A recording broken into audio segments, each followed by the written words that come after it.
Relative pronoun and emphatic pronoun. ஆங்கிலத்தில் நம்ம நிறைய வார்த்தைகள் பயன்படுத்திட்டு இருக்கணும். ஆனால் ஆங்கில வார்த்தைகளுக்கு சரியான மீனிங் நமக்கு திட்டவட்டமான ஒரு மீனிங். நிச்சயமா இதுதான் பொருள், இதுதான் மீனிங் அப்படிங்கிறத நம்ம தெரிஞ்சுக்கணும். இப்போ இந்த ரிலேட்டிவ் ப்ரொனவுன், எம்பேட்டிக் ப்ரொனவுன்,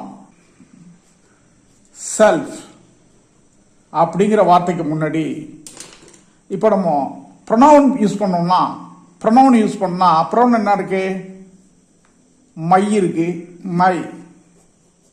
மை ஒரு ப்ரொனவுனு, ஹிம் ஒரு ப்ரொனவுனு, ஹர் ஒரு ப்ரொனவுனு, இதே மாதிரி நிறைய இருக்கு. இப்போ அது மட்டும் my self, him self, her self. அதே மாதிரி ஒரு புது வார்த்தை வருது.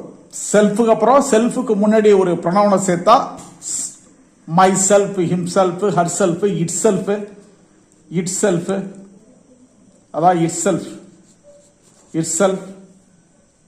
அதே மாதிரி யுவர் செல்ஃப்,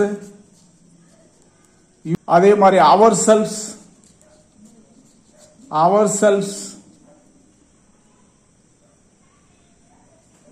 யுவர் செல்ஃப் இப்படியும் வரும்.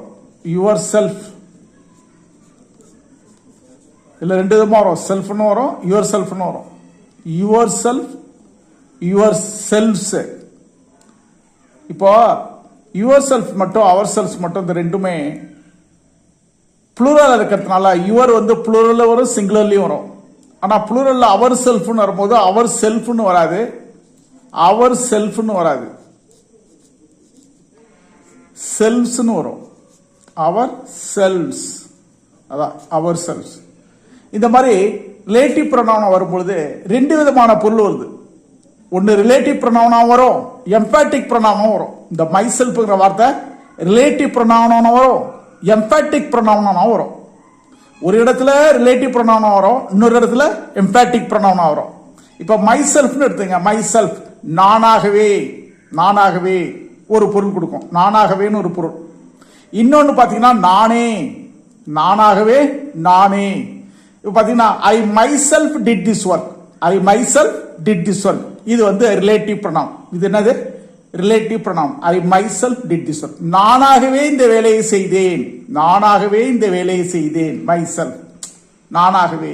இன்னொரு இடத்துல மை செல்ஃப் என்ன வருது? நானேன்னு வருது. அது எம்பேட்டிக் ப்ரொனவுன்.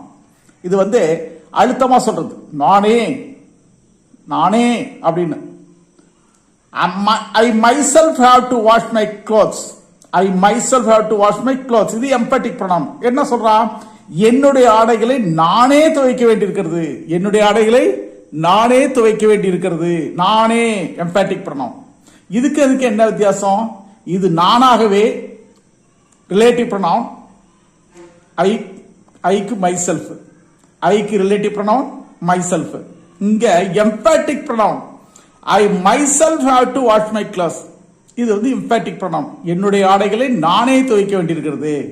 அடுத்தது செல்ஃபுக்கு முன்னாடி ஹிம் போடுறோம், ஹிம்செல்ஃப், ஹிம் பிளஸ் செல்ஃப், ஹிம்செல்ஃப்னா அவனாகவேன்னு ஒரு மீனிங் வருது, அவனே இன்னொரு பொருளாகவும் வருது. இப்ப ஹிம்செல்ஃப் அவனாகவே relative pronoun. He himself had promised to complete the work, வேலையை முடிப்பதற்கு அவனாகவே வாக்களித்தான், அவனாகவே.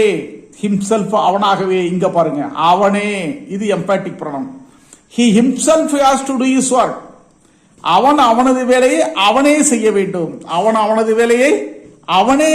அவனே செய்ய வேண்டும். He himself. ரெண்டுக்கு உள்ள வித்தியாசம் தான். இந்த இடத்துல ரிலேட்டிவ் ப்ரொனவுன், இங்க வரும்பொழுது எம்பேட்டிக் ப்ரொனவுன். அடுத்தது her self,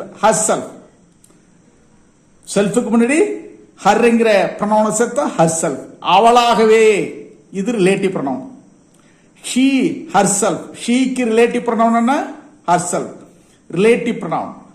invited me to attend her birthday party, அவளாகவே. ஹர் செல்ஃப்னா இந்த இடத்துல என்ன மீனிங்? அவளாகவே தனது பிறந்த விழாவில் கலந்து கொள்ள என்னை அழைத்தாள். அடுத்தது இங்க அவளாகவே. எம்பேட்டிக் ப்ரொனவுன்ல அவளே, emphatic pronoun. She herself should cook food today. இன்று அவளே உணவு சமைக்க வேண்டும். அவளே, இங்கே அவளாகவே, இங்கே அவளே, emphatic pronoun. அழுத்தமா சொல்லு. She herself should cook food today. அதே மாதிரி செல்ஃப் என்றால் தானே என்று பொருள். செல்ஃப்னா என்ன? தானே என்று பொருள். செல்ஃபுக்கு முன்பு ப்ரொனவுன் சேர்த்தால் ரிலேட்டிவ் ப்ரொனவுன். ரிலேட்டிவ் ப்ரொனவுன் ஒரு பொருள், எம்பேட்டிக் ப்ரொனவுன் என்று பொருள். ஆக ரெண்டாக மாறும், ரெண்டு பொருளா மாறும்.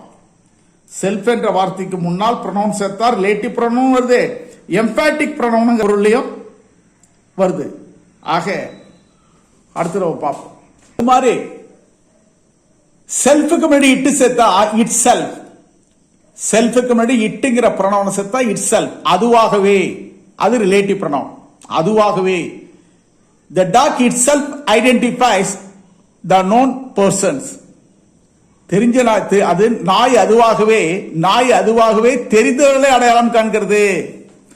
itself அதுவாகவே. The dog itself identifies the known person.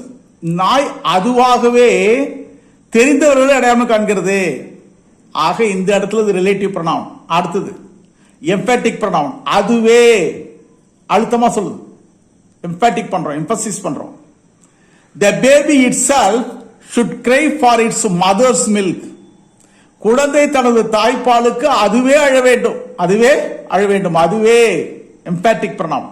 இந்த இடத்துல ரிலேட்டிவ் ப்ரொனவுன் இட் செல்ஃப், இந்த இடத்துல இட் செல்ஃப் எம்பேட்டிக் ப்ரொனவுனா இருக்கு. அடுத்தது யுவர் செல்ஃப். யுவர் செல்ஃப், செல்ஃபுக்கு முன்னாடி யுவர்ங்கிற ப்ரொனவுனை சேர்த்தா யுவர் செல்ஃப், நீயாகவே, நீயாகவே relative pronoun. You yourself had accepted to help him. You yourself had accepted to help him. நீயாகவே ரிலேட்டிவ் ப்ரொனவுன். அடுத்தது நீயே. யுவர் செல்ஃப்ங்கிறது நீயே, emphatic pronoun. You yourself should do this work. You yourself should do this work. இந்த வேலையை நீயே செய்ய வேண்டும். இட் செல்ஃப்ங்கிறது, யுவர் செல்ஃப்ங்கிறது என்ன? நீயே. You yourself should do this work. இந்த வேலையை நீயே செய்ய வேண்டும். அடுத்தது ourselves. ourselves நாங்களாகவே. ourselves செல்ஃப்க்கு முன்னாடி அவர் சேர்க்கிறோம். இந்த இதுக்கு மட்டும் ஏன் செல்ஃப்னு வராம செல்ஃப்ஸ்னு வருது? அவர் என்பது ப்ளூரல், நாங்கள். ஆகையால செல்ஃப் பிகம்ஸ் செல்ஸ். செல்ஃப்னு போடாம செல்ஃப்ஸ்னு ப்ளூரல்ல போடுறோம். ourselves நாங்களாகவே. இது ரிலேட்டிவ் ப்ரொனவுன். நாங்களாகவே அல்லது நாமாகவே, இது relative pronoun. We ourselves came forward to help him. We ourselves came forward to him. அவனுக்கு உதவி செய்ய நாங்களாகவே முன் வந்தோம். அவனுக்கு உதவி செய்ய நாங்களாகவே முன் வந்தோம். நாங்களாகவே, இந்த இடத்துல என்னது? நாங்களாகவே ரிலேட்டிவ் ப்ரொனவுன். இங்க நாங்களே, அங்க நாங்களாகவே, இங்க நாங்களே, இது எம்பேட்டிக் pronoun. We ourselves have to meet all expenses for his marriage. அவனுடைய திருமணத்திற்கான அனைத்து செலவுகளையும் நாங்களே ஏற்றுக்கொள்ள வேண்டி உள்ளது. ஆக இது எம்பேட்டிக் ப்ரொனவுன். அதே மாதிரி நீங்க ட்ரை பண்ணி பாருங்க. themselves, themselves இதை எப்படி வச்சு எழுதலாம்? செல்ஃப், செல்ஃப்ங்கிறது செல்ஃப்ஸா மாறுது, ஏன்னா தெம்ங்கிறது ப்ளூரல். themselves இதை வச்சு நீங்க எப்படி ரிலேட்டிவ் ப்ரொனவுன்லயும் எம்பேட்டிக் ப்ரொனவுன்லயும் எழுதுறீங்கிறத கமெண்ட் பாக்ஸ்ல தெரிவிங்க. themselvesனா அவர்களாகவே, themselvesனா அவர்களாகவே. அது எப்படி மாறும்? எம்பேட்டிக் ப்ரொனவுன்ல எப்படி வரும்? நீங்க ட்ரை பண்ணி ஆன்சர் சொல்லுங்க. Thank you for your listening.